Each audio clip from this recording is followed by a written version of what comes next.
Pessoas certas no lugar certo, né, fazendo a coisa certa, vão te trazer os melhores resultados. Cultura como estratégia no café da manhã. Especialmente nessas aquisições, de fato, há muito choque cultural. Pode pôr o negócio a não dar certo, inclusive, né? Posso matar um negócio porque eu não respeitei a cultura. É o colaborador que tem que olhar para a sua carreira, para o seu desempenho. Tá bom, mas importa depois da página 2 ou só até a página 2? Gestão de performance. Afinal de contas, gestão de pessoas é para desenvolver pessoas a performarem cada vez mais e melhor.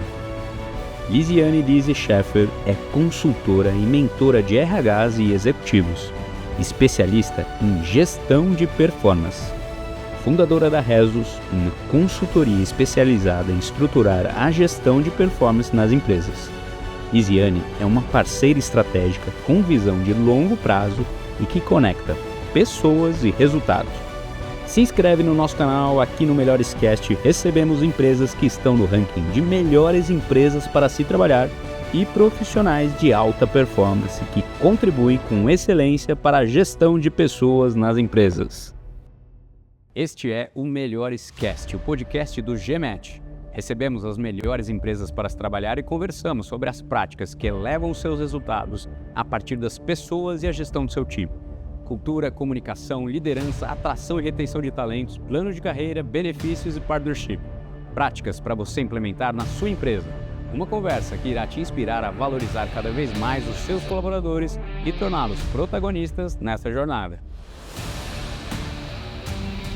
Melhorescast, conversas que vão elevar a sua empresa para o próximo nível. Este é o Melhorescast, o podcast do GMAT, o podcast das melhores empresas para se trabalhar. Recebemos aqui as empresas vencedoras do ranking das melhores práticas com relação à gestão de pessoas. E hoje, em especial, aqui eu tenho uma profissional que não é a empresa melhor para se trabalhar, mas ela contribui para as empresas chegarem lá. Uma profissional com anos de experiência no RH e agora está empreendendo para contribuir com as empresas, com o RH, Lisiane, da empresa Rezus. Muito obrigado por estar aqui com a gente. Eu que agradeço, Carlos. Agradeço o convite. Obrigado. Um prazer estar aqui com vocês. Prazer é nosso. Vocês vão ver aqui que vocês vão ter uma aula agora de gestão de pessoas. Às vezes que a gente já conversou. Modesto. Não, vou deixar sua modéstia de lado aqui, porque conhece muito e tem muito a contribuir com você, RH, gestor, líder de empresa, CEO. Aqui a gente traz as melhores práticas das empresas e profissionais, empresas que contribuem para esse universo de boas práticas, né? As empresas que têm um olhar para dentro, para o colaborador, são empresas já de nível de maturidade muito legal, então conversa de alto nível. Então senta aí, se inscreve no canal, dá um like e compartilha para os seus amigos empresários, CEOs e CHROs aí do Brasil. Lisiane, vamos lá. Conta um pouquinho, vamos situar, hoje você tem a Rezus, né? Mas você vem de uma carreira de RH, de empresas, já conhece muito do processo de diversas áreas do RH, já participou de empresas que foram certificadas como melhores para se trabalhar, né? Comenta um pouco desse teu histórico e hoje esse momento da Rezus. Perfeito, Carlos. Na verdade, acabei passando por diversas empresas, mas como a grande maioria dos profissionais de RH, entrei lá pela porta do recrutamento e seleção, então conheci todos os subsistemas de RH, então passei em empresa implementação da área portuária de Porto, o primeiro terminal portuário privado do Brasil, então participei desse projeto. De uma empresa de navegação, então fazendo toda a estruturação de RH, saúde, segurança, meio ambiente, enfim. Estruturação de RH corporativo, de empresa de capital aberto, enfim, do segmento de infraestrutura. E recentemente passei também por Private Equity, na questão em tese de consolidação de saúde e empresas do segmento logístico. Sempre mais na logística ali você fluiu entre bem. Logística e saúde, enfim, foi e voltou logística e saúde, mas sempre Legal. em serviços. E recentemente, tem um ano e pouquinho, que aí sim estou empreendendo justamente com essa perspectiva de, tudo aquilo que eu vivi, que eu aprendi, que eu desenvolvi, de que forma que eu poderia retribuir para as empresas e para os RHs, principalmente, né? Nessas duas perspectivas. Legal, você vê uma RH que agora está empreendendo, né? Virou empresária, né? É, legal. Desafiador, né? É uma mudança, né? Total, É uma mudança. Acho que agora você entra com um olhar de empresária Exato. para os RHs, né? E me fala um pouquinho do escopo dos serviços que você tem na Resus, para a gente Perfeito. entender. Hoje a gente está muito focado basicamente em três pilares, 3 eixos, né? Estruturação de projetos estratégicos de RH, e aí a gente olha para gestão de performance, trilha de desenvolvimento, gestão de remuneração, mas nas questões estratégicas de RH, no eixo de excelência operacional, onde a gente olha para as questões de tanto para apoiar empresas e empresários que querem aprimorar as suas questões de governança, ter um desempenho financeiro também melhor e maior, né? Hoje, quem não quer, quem não está buscando. E um terceiro eixo, que é de RH para RH, que é muito mais dar suporte para profissionais de RH, né? E no final do dia, esses 3 eixos, eles Se complementam. têm que se complementar e tem que um estar retroalimentando o outro, né? Porque senão não adianta entregar um projeto estratégico de RH, um desenho que ele não possa ser implementável e que no limite ele não vai trazer um retorno para o acionista ou para o empresário, né? Então, é basicamente esses 3 pilares que a gente acaba atuando. Legal. E de onde veio essa decisão de vou sair do RH e vou ter minha empresa? Como é que foi esse momento, essa decisão? Assim, na verdade, eu já tinha ido para serviço de consultoria um tempo atrás, antes da pandemia.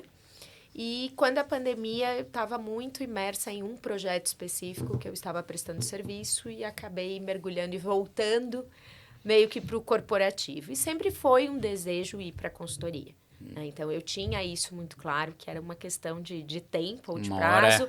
Uma hora ia acontecer. E por algumas razões, isso acabou um momento de vida, pessoal, profissional, enfim, calhou. Acabei... Que chegou Engatou a hora. E chegou a hora, e chegando, tá muito bacana, bem desafiador, mas também com grandes projetos, grandes desafios, apoiando aí grandes empresas também. Grandes, médias e pequenas, enfim, mas grandes desafios, né? Legal. Olha, e o Melhores Cast é patrocinado pela Cedo Seguros, uma corretora de seguros especializada em gestão de benefícios para empresas. Seguro Saúde, Odonto e Vida é uma empresa voltada para a gestão de experiência do pós-venda, onde você pode contar com um concierge para atender os seus colaboradores e os dependentes. Então, procure a Cedo Seguros para conhecer um nível de excelência também. A sua corretora, além do Seguro Saúde, tem que ser bom. Tem que ter uma corretora também que te dê o suporte. Vamos lá. Agora tô com um monte de pergunta aqui para fazer, hein? Se prepare que a gente vai atacar ali, porque eu quero aprender muito aqui com você. Vamos aprender juntos, então. Vamos lá. Você trabalhou em empresas que também entraram em ranking, né? Então, Sim. Você viu isso, né, dentro de casa ali, né? O que você acha qual que é a contribuição da avaliação de performance para essas empresas? Qual que você acha a relevância disso? Ainda funciona? É muito legal? Como que você atua na questão da avaliação? Perfeito. Falando até de empresas, né, eu acabei entrando, né, empresas que eu trabalhava entraram em ranking, mas eu vejo uma total conexão da questão de gestão de performance e desenvolvimento dos profissionais, ou seja, aquela frase muito antiga que diz, né, as pessoas certas no lugar certo, né, fazendo a coisa certa, vão te trazer os melhores resultados. E quando a gente fala de melhores empresas, sejam melhores empresas para trabalhar, melhores empresas que tenham os melhores resultados, você precisa ter os melhores profissionais nas cadeiras adequadas, né? E a gestão de performance, ela olha para isso, então. Quem eu tenho, em qual cadeira, em qual momento, né? E no limite, qual o potencial desses profissionais também para suportar. Não a empresa só no hoje, mas na empresa no amanhã e nos desafios futuros, né? Porque a única certeza que a gente tem é da mudança, né? E hoje em dia, cada vez mais, tudo muda, né? Tudo muda muito rápido. A gente rápido. sai de manhã numa perspectiva e volta completamente diferente. Então, acho que a gestão de performance está diretamente relacionada a isso, né? Assim, bom, em que medida eu quero ser uma melhor empresa, em que medida eu tenho os melhores profissionais e eu tenho as pessoas na cadeira adequada, né? Legal que você falou isso, né? Do lugar certo, no momento certo, né? Porque realmente as coisas vão mudando e às vezes é preciso readequar ali pessoas, né? E lugares e ações, Exato. né? E enxergar isso também num profissional que às vezes está tanto tempo numa área, mas ele pode também performar em outras áreas, né?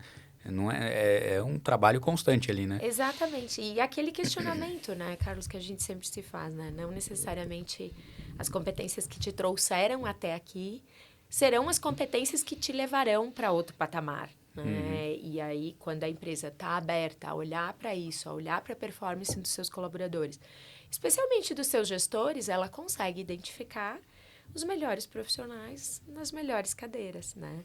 Ou de acordo com o perfil do profissional, onde que ele pode performar melhor, né? E, por consequência, ele vai satisfazer, a empresa vai ter melhores resultados e, no limite, todos vão ficar mais satisfeitos, né? Acho que vem aí, sim, por consequência, os melhores resultados de todos, né? Tanto individual quanto coletivo, né? Uhum, legal. Como que você avalia, assim, a questão da sucessão nessas empresas, assim? Você tem pegado muitas empresas avaliando essa parte num momento de sucessão. Quase ninguém começa uma empresa pensando nisso, né? Isso vai vir com o tempo, né? Mas aí quando vem, fala, nossa, não temos ideia para onde vamos. Desde sucessão de sócios, de acordo de sócios também, né? Como é que você vê isso nas melhores práticas hoje em dia? É um tema relativamente sensível, né? Como tu disseste, ninguém abre pensa. uma empresa pensando, eu quero pensar na minha sucessão, né? Salvo se esse é o negócio, né? Salvo perspectivas de empresas de fundo, enfim, que tem uma essência diferente, né? Ela nasce com um projeto diferente. Mas o que eu tenho visto muito é empresas familiares ou de um controle familiar, que já foram profissionalizadas, mas que têm isso muito forte. E tem, sim, especialmente nas empresas pequenas e médias, uma preocupação que não é diferente das grandes empresas, mas como eu consigo perpetuar os bons resultados, especialmente a cultura que fez a empresa chegar até onde chegou, os valores que, especialmente, às vezes, o fundador ou os sócios fundadores querem, né, perpetuar no negócio. Então, esse é um tema, assim, de fato, que tem impactado todo o tamanho de empresa, né? E daí tu me perguntaste, né, o que eu tenho visto, né, no mercado. Na verdade, hoje eu tenho também apoiado algumas empresas nesse sentido de fazer redesenhos ou fazer desenho de sucessão, de programa de sucessão. Mas o que a gente sempre diz as empresas têm que se preparar para isso. Isso vai chegar, uma hora vai chegar, né? Esta é a única certeza que a gente tem. Que todo mundo pode não ocupar mais a cadeira, ou por questões pessoais, ou por variáveis Momentos, até tudo, incontroláveis, né? enfim. Mas só o pensar nisso já faz com que a dinâmica mude na questão de posicionamento, de postura, até de desempenho e de entrega, né? À medida que eu estou pensando e refletindo nesse tema que é tão delicado para alguns, né? É interessante mesmo, porque realmente a hora que você sai disso e percebe que a empresa é um órgão vivo e que não é só você, não depende de você, ela vai continuar, né? E pode acontecer, né? Como você falou, né? Até um falecimento de um sócio aí, para onde vai, o que acontece, né? A gente passa muito isso de empresas que não pensam nem zero nisso, né? Se falecer um sócio, o que vai acontecer com a empresa? Qual que é o acordo dos sócios, né? Então, tem um monte de coisa delicada que o brasileiro tem resistência até um pouco cultural, né? Assim, disso. Acho que passa por isso, sim, também, né? É. E é um tema muito sensível também, né? Especialmente em empresas onde o sócio fundador ainda é atuante, está presente e é. Mas há também uma preocupação legítima de como ele deixar que aquilo tudo que ele construiu permaneça, né? E aí, quando você consegue olhar para a sucessão, desenhar um bom modelo de gestão de performance, você consegue, no limite, atrelar as duas coisas. E que estão diretamente relacionadas à perpetuidade do negócio, né? No curto, no médio e no longo prazo, né? Então, você acaba conseguindo juntar esses dois temas. Justamente a pergunta anterior que tu fizeste de gestão de performance, ela serve para dar suporte para uma sucessão também. Ou não, né? Mas ela serve para dar de uma maneira mais, eu diria até mais metodológica, mais racional, enfim, para suportar uma eventual decisão, né?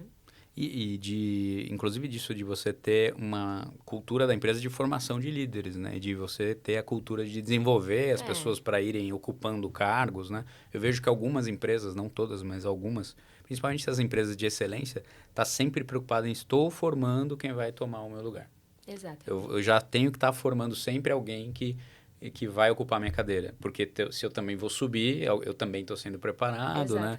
E aí, sem apego à cadeira. Teve uma empresa, a V4, veio aqui, e eles se colocam assim, eu estou diretor de RH, eu estou diretor de marketing, né? Porque, para não gerar um apego e que tudo está sendo movimentado, né? Exato. Acho que casa com essa ideia, assim, de você ter realmente um olhar de performance, de mudança, de formação, né? E não só isso, né, Carlos? Porque mesmo estando na tua cadeira, né, mesmo sem uma previsibilidade ou qualquer previsão de mudança, você já precisa se preparar. Né? Só para se manter na cadeira onde você está, porque os desafios são diários. Né? Exatamente. Então, assim, a necessidade de desenvolvimento ela é dupla, né? Ainda mais quando você quer alçar um outro desafio, um outro cargo, enfim, né? Então, hoje eu digo sempre que tem essas duas perspectivas, né? Uhum. O investimento e desenvolvimento, ele tem que ser genuíno e faz parte disso, né? Para poder olhar não, o hoje e o amanhã também, né? A gente está sempre em movimento, né? E ninguém está parado. Não existe Exatamente. estabilidade, né? Essa coisa que você falou, às vezes, mesmo para estar na mesma cadeira, mas está sempre se atualizando, porque Os o mundo desafios, está mudando. Exatamente, né? Tem quem que fala isso é o Flávio Augusto, ele fala, não existe estabilidade, ou você está subindo ou você está caindo. Exatamente. Se você acha que está parado, é porque você está caindo, né? Então, porque quando você está subindo, o movimento é claro, mas às vezes você está num platô, né? Seja de carreira ou a própria empresa também, mas se você tem um sentimento de estabilidade, é sinal que você está em queda. Pode ser uma falsa segurança, né? Geralmente é, né? Geralmente é, porque a vida é movimento, né? Exatamente. E a certeza da mudança, né? Então, hoje a gente acorda, em questões de segundos já o mundo mudou completamente. Então... Agora, então, as mudanças são cada vez mais rápidas, né? Com inteligência artificial, né? Com tudo Exatamente. isso, já daqui a pouco muita coisa já não é, já acabou, já tem outro paradigma, né? E assim vai, né? Exatamente. Como que você... Qual o olhar de teu para a questão da cultura? Porque hoje o debate da cultura é algo mais recente, assim, né? Ela era mais indireta, assim. Hoje está bem claro, né? A cultura da empresa, muitas vezes, inclusive, está escrito e é praticado, tem um livro de cultura, né? Como é que você percebe isso nas empresas como algo a ser trabalhado ou fundamental para também a empresa estar em desenvolvimento? Excelente pergunta, Carlos. Até recentemente estava acompanhando uma empresa que eu faço parte do comitê de pessoas e a discussão era justamente sobre o tema de cultura, né? E, na verdade, o meu olhar para isso é assim, todas as empresas, elas têm cultura e possuem cultura, obviamente. Boas ou ruins, claras ou indiretas? Todas têm. Né? Não tem como não ter uma cultura numa empresa. Agora, depende o quanto você quer fazer a gestão e ter o controle sobre isso, especialmente em empresas que estão em expansão e crescimento.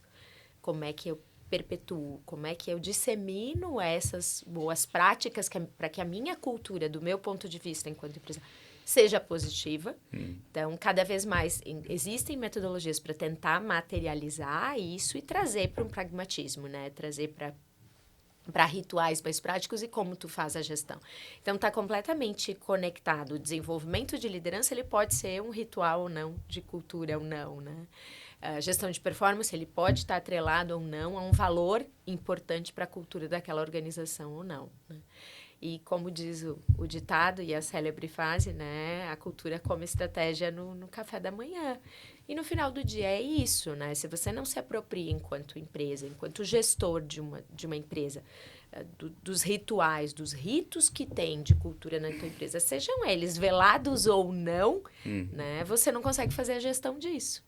Né? E até poder incentivar ou desincentivar, por vezes, comportamentos ou atitudes que não sejam coerentes com os valores da tua organização. Né? Legal. Ter uma cultura clara ajuda, né? Muito para você guiar, com certeza. Né? Ela traz justamente, né, a clareza e o discernimento do que é permitido, né? Quais são as regras desta casa, desse espaço, o que aqui pode ou não, o que eu valorizo ou não. Né? Mas, obviamente, que a gente sempre diz que um excelente projeto de cultura, ele tem que estar alicerçado em outros temas também, como a gestão de performance, que isso vai falar muito o que eu valorizo ou não, né? Quais são as minhas recompensas e quais os meus incentivos para comportamentos alinhados ou não à minha cultura. Então, isso acaba sendo muito importante também, né? Legal isso que você está falando, de estar cultura na prática, mas com ferramentas, né, também, né? Com instrumentos. As ferramentas fazendo exato. parte dessa medição de cultura, de tudo, exato. Né? Com rituais, com práticas, enfim, e porventura outros rituais que se façam necessários para trazer, às vezes, até um outro movimento de cultura que, por vezes, ele pode se fazer necessário, né? Você já pegou casos de empresas que estão nessa sucessão e nessa sucessão de gerações, que seja desde uma empresa familiar ou não, tendo que mudar a cultura, assim? Você já viu esses casos assim? Eu acho que não neste desenho que tu trouxe, mas o que era muito comum era quando das aquisições... Isso dá muito. Choques de cultura. Choques de cultura. Então, É. especialmente empresas de donos e empresas alicerçadas até numa base familiar, eu diria, que foram adquiridas por empresas privadas, e aí eu vivi as duas realidades, tanto aquisições feitas via fundo de investimento ou aquisições de empresa privada de uma outra empresa. E isso é legítimo. E esse choque de cultura a gente percebe. E a gente sabe que qualquer mudança de cultura é de 3 a 5 anos, né? Então, até virar virar cultura nova, né? Para que isso seja genuíno, né? Porque a gente diz que cultura é aquilo que você, quando você não está, acontece ainda assim, né? Se repete, ou seja, são esses comportamentos, tudo que é repetido sem que tenha alguém dando a orientação ou dando a instrução. Aquilo que o colaborador faz quando ninguém está vendo. Exatamente. Né? Aquilo é a cultura. Né? Exatamente. Aquela é a cultura da empresa. E especialmente nessas aquisições, de fato, há muito choque cultural, às vezes que passam até por valores pessoais, valores morais, valores familiares, de diferentes até por ideologias, diferentes crenças, enfim, que impactam muito no negócio e na forma com a qual é feita a gestão das empresas. Isso pode pôr o negócio a não dar certo, inclusive, né? Assim como vivi aquisições que não tiveram sucesso, justamente porque, por vezes, especialmente quando são negócios de base distintas, de segmentos distintos e de leituras e de estratégias distintas, se por vezes você não respeitar esta cultura, também o contrário é verdadeiro. Né? Eu posso matar um negócio porque eu não respeitei a cultura que fazia uma entrega diferente, uma agilidade diferente, um prazo diferente, quando eu tenho negócios de bases diferentes, né? É interessante isso, porque assim, nas empresas a gente já participou de algumas reuniões, inclusive essa semana, assim, de fusão, aquisição, né? E eu, geralmente, quando eu vou nessas reuniões, já participei de algumas, não estamos nem no momento disso ainda, né? Mas já fomos assediados. A primeira coisa que eu gosto de conversar é sobre isso, sobre cultura. Não vamos nem falar de número agora. Como é que é? Como é que se lida? Como é que é? Porque é ali que vai dar o problema depois. Depois o número é número. Número é a coisa mais fácil da gente falar. A gente acerta, né? Número a gente conversa, vê, ok. Exato. Mas os acordos ali de cultura são os mais importantes, porque é ali que vai dar o conflito, né? E tem muito negócio que acerta o número e depois vai ver, e aí que não roda, né? Quantas aquisições a gente já viu no mercado que não tiveram sucesso porque a cultura não foi valorizada, né? E aí, assim, eu acho que tem que ter muita clareza nesses momentos de aquisição do porquê que a aquisição está sendo feita. Ela está sendo feita porque eu quero crescer o meu negócio de forma igual e orgânica, né? Não orgânica no sentido de crescimento orgânico, mas crescer repetindo o meu negócio, ou se eu estou adquirindo para crescer justamente para entrar num mercado diferente, numa realidade diferente, e que aí às vezes a gente compra empresas que são diferentes para torná-las iguais no dia seguinte. E aí a essência estava justamente nessa diferença dela, né? Então, acho que isso sim eu já vivi. Olha que paralelo que você estava me falando disso, eu estava fazendo um paralelo interessante. Eu lembrei do maior, se não, acho que foi o maior império que existiu, que foi o Império Mongol, de Gengis Khan. E ele quando ele conquistava novos povos, ele foi conhecido por ser um ditador, um imperador, mas que preservava fé e cultura. Ele não vinha impor um modelo de fé e de cultura, ele mantinha. Então, ele punha para dentro do império mongol, porém respeitando a religião, respeitando a cultura. E foi o maior império que existiu. Justamente porque ele fazia a fusão, a aquisição de forma a respeitar o que cada um tinha de pensamento. Né? Acho que já era uma lição ali para as empresas que estão comprando outras, né? Exatamente. Interessante. Exatamente. Me diz uma coisa, como é que você é um comitê de performance, voltando na questão da performance, que acho que é muito legal a gente falar sobre isso, como que é um comitê de performance na prática, assim? É uma boa prática e o que você sugere, geralmente, nas empresas a respeito disso? Perfeito. Boa pergunta, Carlos. Na verdade, assim, mais do que o comitê de performance, imagino que tu está se referindo ao comitê de pessoas, né? Que é ele que faz a calibragem, na verdade, a calibração e a validação de todos os profissionais que participaram de uma avaliação de performance. Isso. Né? Então, na verdade, é nesse momento que você consegue trazer diferentes perspectivas, diferentes pontos de vista, e a importância de várias pessoas contribuírem é justamente para ter estas perspectivas distintas, para que a avaliação não fique unilateral exclusivamente na questão do gestor, né, do líder e liderado, mas sim que outros pares, clientes, enfim, também possam compor. Obviamente que para isso há que se avaliar a cultura de cada empresa, como a gente estava comentando, e que de fato isso faça sentido, né, e que isso seja, e que esse comitê seja para agregar e não desagregar qualquer outro processo. E o que tem sido muito comum nas empresas hoje em dia também, especialmente nas melhores e que a gente tem visto muito comum, é os comitês de pessoas com membros consultivos, né?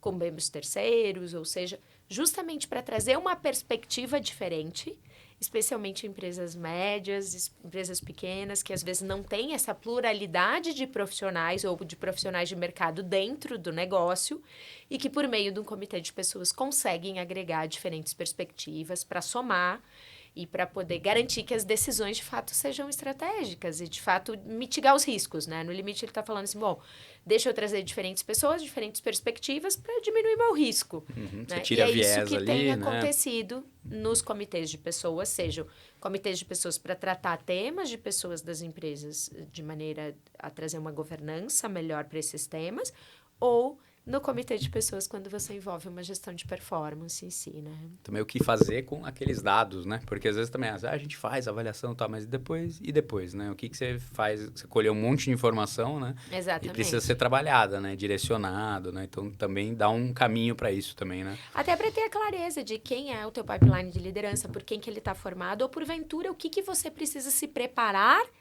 para buscar, enfim, seja para trazer de mercado ou para desenvolver com uma maior agilidade ou não dentro da tua própria organização, né? Porque, porventura, você pode observar que não tem esse pipeline preparado para poder assumir aí os desafios, especialmente empresas que prevêem algum tipo de expansão ou crescimento, né? Uhum. Legal. Pensando aqui qual recado que você daria para essas empresas que estão buscando realmente fazer parte de algum ranking de melhores empresas, seja um selo, um ranking, mas tem um olhar para isso e está querendo começar a trilhar um caminho para encontrar essa excelência, o que você diria para essa empresa? Onde começar? Qual que seria o início de uma das boas práticas ali no RH, né? Uhum.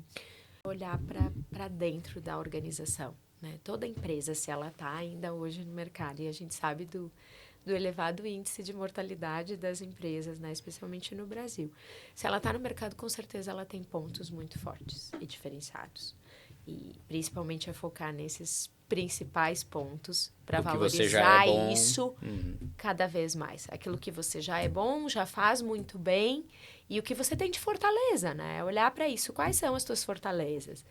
E investir e olhar para isso, né? E no limite, como que você consegue levar essas características que te trouxeram essa fortaleza para outras áreas que não só do RH, para a comunicação, para a área de produção, para a área comercial, para a área financeira, enfim. E estruturando essas práticas para, de fato, fazer a gestão da cultura e se tornar essa cultura um espaço das melhores, né? E a gente tem visto que, né, na verdade, até falávamos agora há pouquinho, né? Na verdade, o quanto um ranking ou não, né? Eu acho que a diferença está no se ele é causa ou é consequência, né? E geralmente a gente tem visto o quê? Que é aquelas que de fato estão de fato se preocupando com os melhores resultados, com os melhores posicionamentos, os melhores rituais, isso vem por consequência, independente de estar buscando um selo ou não, né? Isso é muito mais natural e muito mais tem uma perpetuidade maior, né? Do meu ponto de vista, né? Falávamos até que, obviamente, você pode, não tem nada, tá tudo certo, se quiser. Não, eu quero porque eu quero entrar no ranking. Isso sim tem um movimento legítimo e positivo. Mas mais do que isso é a continuidade dele. Né? Porque então, tem essa coisa de você entrar no ranking, mas depois manter, né? E o impacto pode ser muito pior de você não estar mais num ranking, mas mais do que, eu sempre digo assim, ó, estar no ranking é você querer participar de uma pesquisa dessa, assim como a avaliação de performance. O que tu vais fazer a partir desses dados? Né? Eu acho que esse é o principal ponto. Você colocou isso, eu achei interessante. Porque Que eu realmente vou tem fazer empresa, com isso? E aí, né? Exato. E tem empresa que entra e sai e vira um problema também. Vira um problemão. Vira um problema. Era melhor nunca ter entrado, É. né? Porque, de fato, algumas coisas, né? E aí é quando você não tem o conhecimento da cultura, né? Justamente tu estavas perguntando disso agora, né? Quando você faz pesquisas prévias e trabalhos de cultura e você olha para isso, você já sabe onde vai estar os caminhos ou não, os desafios ou não, e coisas que você, enquanto líder ou enquanto acionista de uma empresa ou enquanto proprietário, você está disposto a mexer ou você não quer, porque você entende que aquilo é o valor da tua empresa também, né? Então, acho que isso, Respeitar especialmente isso é hoje em dia, importante. no momento polarizado que nós estamos de mundo, né? É importante mesmo. Me diz uma coisa, o que você percebe ao longo da tua carreira de similaridades no geral, assim, do que você quiser abordar de práticas de RH dessas empresas que estão num nível de excelência, assim, que você falou, olha, toda empresa atua assim, muito, é uma similaridade, aonde você quiser pontuar em termos de desde benefício, carreira, contratação, como que você enxerga essas empresas que estão já num certo ponto de maturidade também, né? Carlos, acho que penso que tem dois pontos que são bem importantes para a tua pergunta. Acho que um deles é assim, o quanto essas empresas falam o que fazem e fazem o que falam, né? Então, acho que quando tem esta coerência... O fazer e agir. Exatamente, que eles sejam coerentes. Falar acho e que agir, isso né? faz muita diferença. E está diretamente relacionado ao tema que nós falávamos agora de cultura, né? É o teu discurso e a tua prática coerentes. Então, acho que este é um ponto bem importante. E o outro que eu tenho observado, que é empresas que, por mais que todos, né, temos a tendência de dizer, não, pessoas são o que importam, né? Mas eu brinco com isso que eu digo assim, tá bom, mas importa depois da página 2 ou só até a página 2, né? Porque tem muitos que é só até a página 2.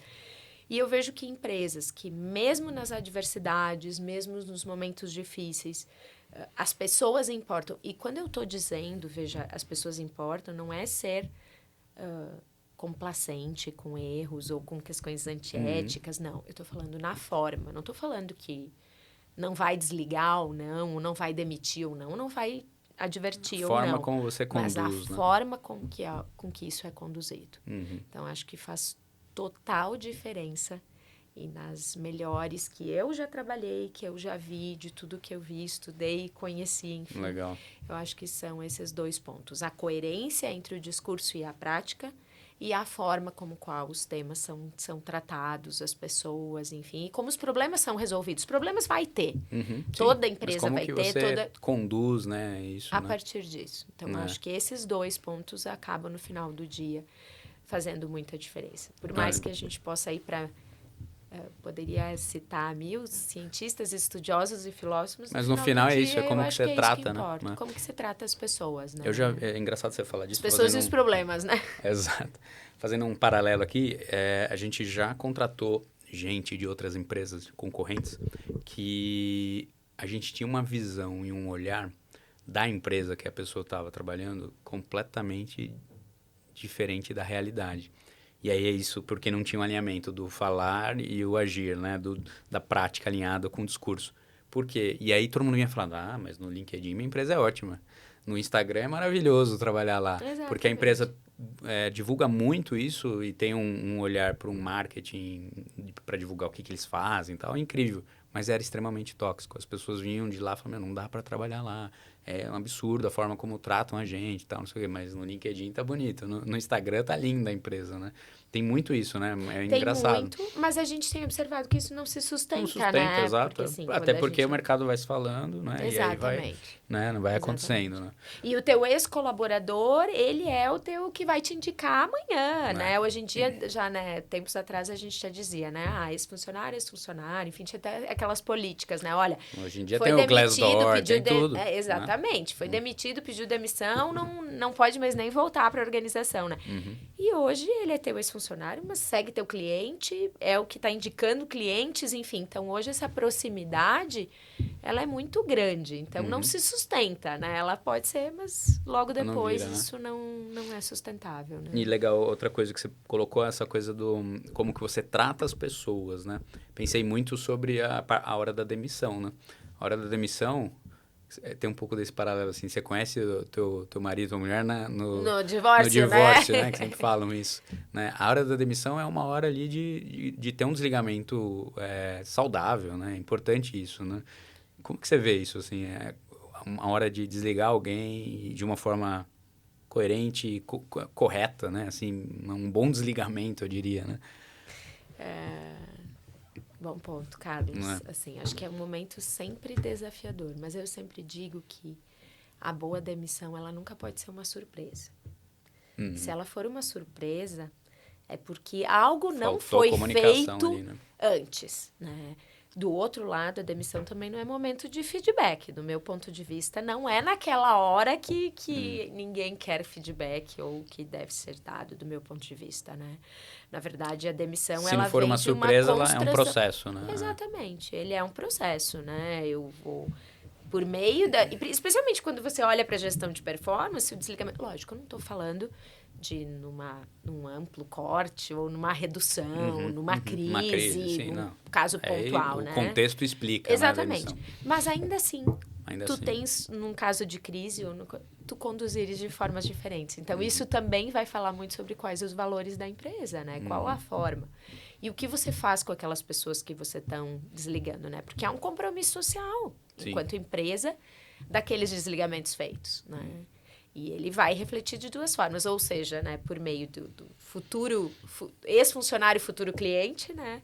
Ou seja, pelas indicações, ou no limite no teu contencioso trabalhista, que uma hora pode vir essa conta. Então, acho que mais do que demissão humanizada ou não, que se tem se falado, é a coerência do teu processo de gestão de performance, a tua coerência dos feedbacks, a coerência... E também a tua coerência com aquela cultura que tu quer impor. Se de fato a tua cultura é uma cultura que valoriza a performance, valoriza o alto desempenho, valoriza uma série de coisas, esse desligamento ou não, ele tem que estar coerente com isso que tu valoriza ou não valoriza. Então, do meu ponto de vista, é um pouquinho isso. Não sei se eu respondi a Legal. tua pergunta. Não, respondeu. E é interessante porque, assim, a hora que você chegar com uma boa cultura, uma cultura de feedback, a hora que chega para demissão, é aquele momento que o colaborador já sabe, né? Porque já está entendendo que não vai acontecer, né? Você colocou que a hora de demitir não é a hora de um bom feedback, né? Para o colaborador, acho que sim. Mas sabe uma prática que a gente faz, que eu queria até ouvir a tua opinião sobre? Geralmente aqui, quando a gente vai demitir, é a hora do nosso feedback. A gente pede feedback para a empresa. Aí é diferente. Aí sim, né? Aí Porque o feedback para ele já está dado, Exato. já vem sendo dado, né? É isso. Mas é a hora que eu falo, agora eu queria feedback. Me fala o que está errado aqui.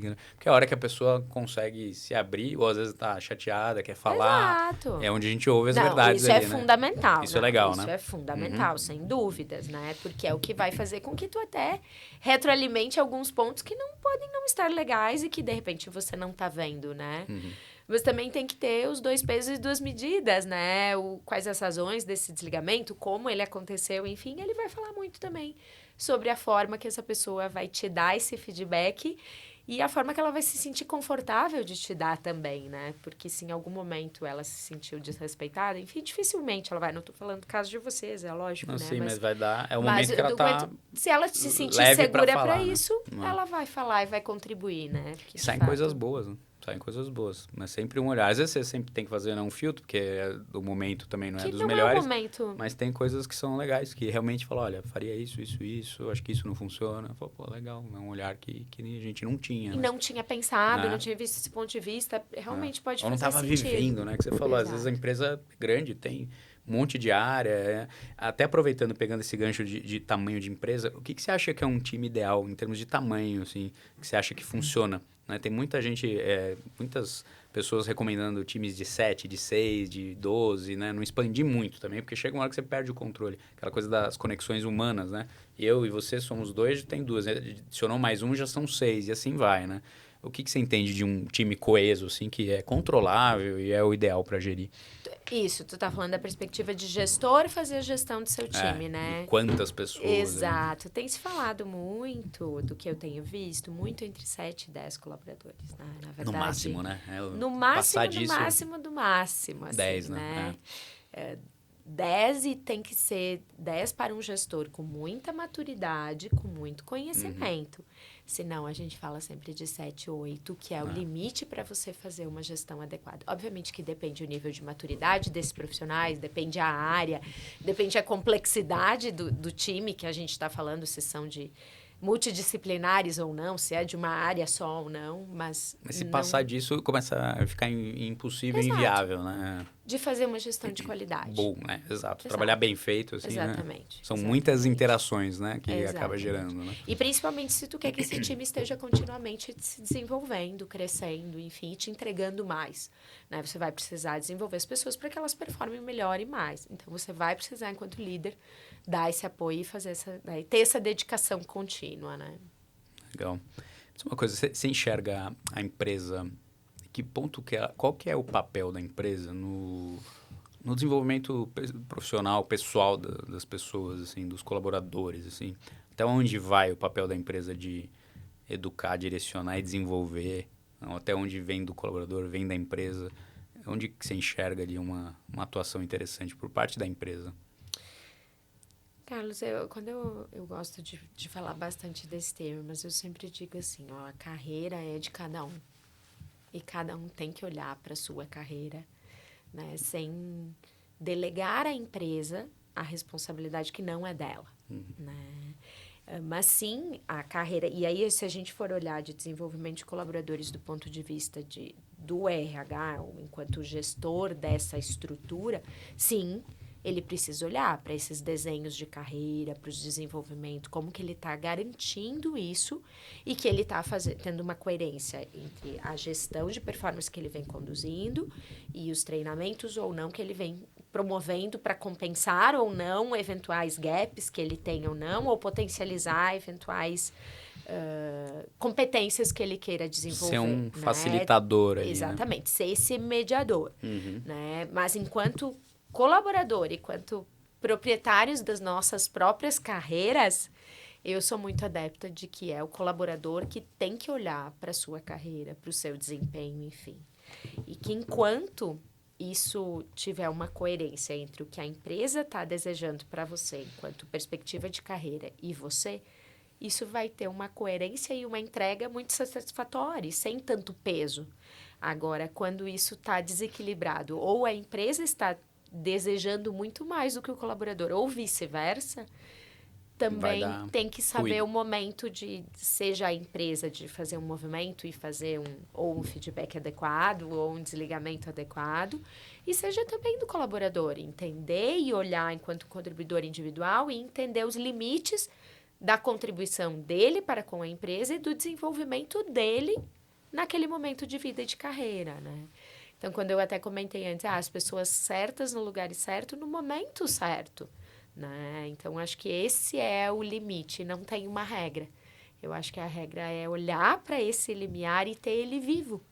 Porque hoje pode ser um e amanhã pode ser outro, né? Eu acho que isso, dependendo, obviamente, da estratégia da empresa. Né? Se a empresa está no momento de expansão, redução, maior excelência, menor, enfim, eu acho que tudo isso dita muito, né? Tem muita coisa em jogo, né? Muita coisa acontecendo. Não tem uma resposta de sim ou não. O RH vai até aqui ou não, a empresa vai até aqui ou não. Acho que, no geral, a empresa ela deve ser um propulsor, mas no final... É um catalisador, né? Exato. Ele é... Mas, obviamente, ele vai promover alinhado àquilo que faz sentido para a organização, para a estratégia da empresa, para os direcionadores da empresa. Né? Certo. Se isso estiver coerente com os do indivíduo, isso vai ter sucesso, com certeza. Mas se não tiver, que a gente saiba a hora também de separar isso. Né? Verdade. Pausa aqui para você dar um like nesse episódio aqui, que eu aposto que você está aprendendo muito aqui com a Lisiane. Conversas sobre gestão, pessoas, RH, alto valor aqui para você, empresário, RH, gestor e líder de empresa. A respeito de um clash isso é um assunto que sempre pega, né? Essa coisa do embate das gerações. E hoje, cada vez mais, tem geração... Sempre teve, né? Os Sempre conflitos teve, eu acho que de a gente só gerações não falava sempre existiam, delas, né? Mas no mundo corporativo hoje está muito em voga ali, né? A questão desse conflito de gerações. E não é fácil mesmo, nunca foi, né? As gerações sempre... A gente discordou da geração dos nossos pais, eles dos pais deles e assim por sequente. Agora, as empresas estão se ajustando também a isso, né? Essa geração nova. Você tem empresas hoje que você atua, que tem esse perfil de muito jovem, e o que eles têm trazido de bom, de ruim? Esse podcast vai ao ar só daqui a um tempinho, né? Sim, por quê? Então, tá. Excelente pergunta. E na próxima semana, inclusive, eu vou estar fazendo um desenvolvimento com 35 líderes de uma empresa. Justamente a principal queixa é nos novos e os velhos, Sim. entre nós e eles. Virou um... E aí, de fato, dividiu as lideranças da empresa. Nossa. Todos são líderes, mas entre os líderes mais antigos e os menos antigos. Os líderes mais novos e os mais... E aí isso tá latente, que eles não conseguem falar sobre outra coisa, conversar sobre outra coisa, se ajudar por conta dessa perspectiva. E eu estava outro dia até dando uma aula falando justamente sobre esse tema do quão impactante está isso, só que a gente não parou para se dar conta que daqui mais um ano a gente vai ter a 5ª geração entrando nas empresas. A gente vai ter agora os aprendizes. Quem está com 14 anos, 15 anos, ano que vem. Que essa geração 15, mais 16 nova anos ali. vão estar entrando nas empresas. Então, a gente vai ter as 5 gerações completamente distintas, de bases distintas, né? Trabalhando no mesmo espaço. Né? Porque, do outro lado, você tem cada vez mais profissionais mais velhos trabalhando, né? Antigamente, Exatamente. você aposentava com 50, 60, Não. hoje já não tem mais. Então, você vai ter lá senhores de 70, 80 trabalhando, Exato, vai ser 70, comum. 75 é comum Normal, hoje em dia. né? Exato, a Não gente é já vê raro você encontrar. A gente vê isso. E Trabalhando do com outro de, lado, 15, de com 20, 15, 19. 15, 16, Né? 17. Então, isso sim, de fato, tem impactado. E aí, no limite, o que eu digo assim, ó, é a questão do respeito com qualquer diferença. Não é só diferença geracional, diferença de gênero, Geral, de né? ideologia, de Diversidade, política, tudo, né? todas as diversidades. E a sociedade, num geral, hoje, ela, para algumas coisas sim, para outras, cada vez mais irracional, mais bipolar, né? Como você falou, Tá né? intolerante, né? Tá uma polarização, dos polarização, temas e que daí dificulta, né? No limite, a gente está falando de respeito e comunicação. Aceitação. É conversando, independente de ser uma geração diferente ou não, são pessoas diferentes que gostam de coisas diferentes, que têm opiniões diferentes, que foram criadas em ambientes diferentes, de culturas diferentes, cidade diferente, enfim. Então, também, eu fico um pouquinho resistente quando a gente quer se apegar nessa questão, assim, de, é um problema geracional. Até porque eu mesma, quando olho a descrição da minha geração, eu não me considero naquela, eu me considero numa geração anterior. Muito mais em função de onde eu nasci, como eu fui criada, da cultura da minha família. Então, também não adianta a gente ficar nessa discussão se é geração ou não, que eu não acho que vai levar... O que precisa trazer é solução mesmo, né? E acho que a base é a comunicação, né? O diálogo é conversando que a gente se entende, é entendendo o que o outro espera de mim enquanto subordinado, ou enquanto par, ou enquanto colega, e o que eu posso entregar, o que eu posso contribuir, né? Até porque a gente sabe que tem muitas pessoas com idade cronológica que é uma e a cabeça é outra, Sim. A juventude é outra. E o contrário também é verdadeiro. Não, então, conheço velhos de 20 e jovens de 70. Exato. Então, se a gente se apegar na geração, Sim. talvez a gente caia numa outra falha, né? Que não olhar para a pessoa que está lá. Acaba virando até um estigma idade, ali, né? Exatamente. Disso, né? Acho que no final a base de tudo, né? Aliás, de tudo que a gente está falando aqui são pessoas, mas a comunicação é onde vai resolver, né? Então, ter uma boa comunicação no geral na empresa é a chave para solucionar questões, né? Com certeza. Uma comunicação aberta ali, né? De ouvir. Até para alinhamento de expectativas, de regras de valores morais ou não, acho que de expectativa é muito importante também, né? Porque se a gente está com a expectativa alinhada e que tem total correlação com o que a gente falava de carreira, né? Se a minha expectativa e da empresa estão alinhadas... Tô dentro. É muito mais fácil disso ter sucesso, né? Do que o contrário. Então, Legal. eu temo um pouquinho essa questão de geração pelo receio de que caia num outro estigma, sabe? Aí saímos do estigma de homens e mulheres, de gênero, enfim, daí caímos de geração. E isso é um problema? Do meu ponto de vista, não é um problema, né? É uma solução. A gente está aí vivendo um ambiente que tem espaço para todos. Trazer o melhor de todos os mundos, né? Assim, a última conversa que a gente estava tendo aqui do episódio anterior, da Adsplay, uma empresa que, aliás, estava lá, onde nos conhecemos lá no evento, eles vieram. E a gente estava falando sobre isso, né? Assim, que tem muita gente criticando essa geração mais nova, tem fatos sociais aí como a geração neném, né? Existe e tal.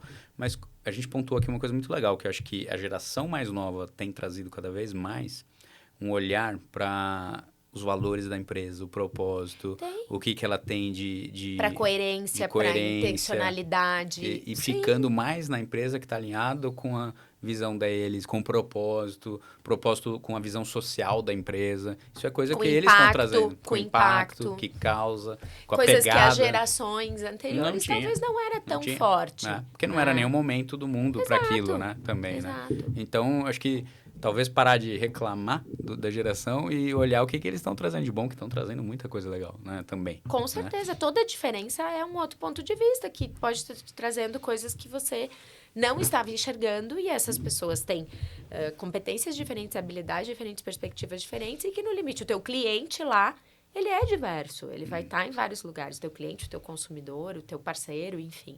Então, quanto mais você se adaptar a essa diferença, melhor. Acho que a adaptação tem que vir da empresa também, né? Porque, por exemplo, você pega a geração mais nova, a talvez grande causa do conflito é querer encaixar essa geração mais nova num modelo que para eles não serve. Exato. Então, o que a gente pode se reinventar para essa geração mais nova contribuir, né? E não querer pegar eles e colocar no modelo que a gente vem fazendo com uma geração mais velha, né? Exato. Né? Essa troca ali é fundamental, né? Com certeza. Legal. Maravilha. Lisiane, obrigado pela tua participação. Eu queria, antes de fechar aqui, que você deixasse os teus arrobas, sites, contato, tudo para que possa contactar a Rezos, uma empresa que presta serviço para a empresa, o nicho de empresa que vocês trabalham. A gente tem atuado muito com empresas de tamanho de médio porte, enfim, do segmento de saúde, de serviços, tem sido nosso aí carro-chefe. Médio porte é até quantos colaboradores? Até 3 mil colaboradores. 3 mil colaboradores, então, tem legal. sido nessa linha, a gente tem ido. Estamos contribuindo. Então, obrigada novamente pelo convite. Prazer. Você tinha dito que ia ser muito gostoso, muito divertido. E assim foi. Foi muito leve, muito gostoso. Legal. Então, obrigado pelo convite. O site da Rezos é rezos.com.br, né? E o meu LinkedIn, tanto o LinkedIn quanto o Instagram, é o @LisianeLise.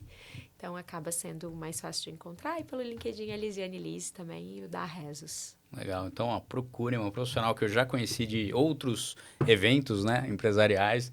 Recomendo, procure ali para você, empresário que está buscando excelência na parte de RH, esse olhar para dentro, ferramentas aqui, conhecimento e relacionamento que vão te ajudar a proporcionar a tua empresa e, quem sabe, entrar em rankings de melhores empresas para se trabalhar, né?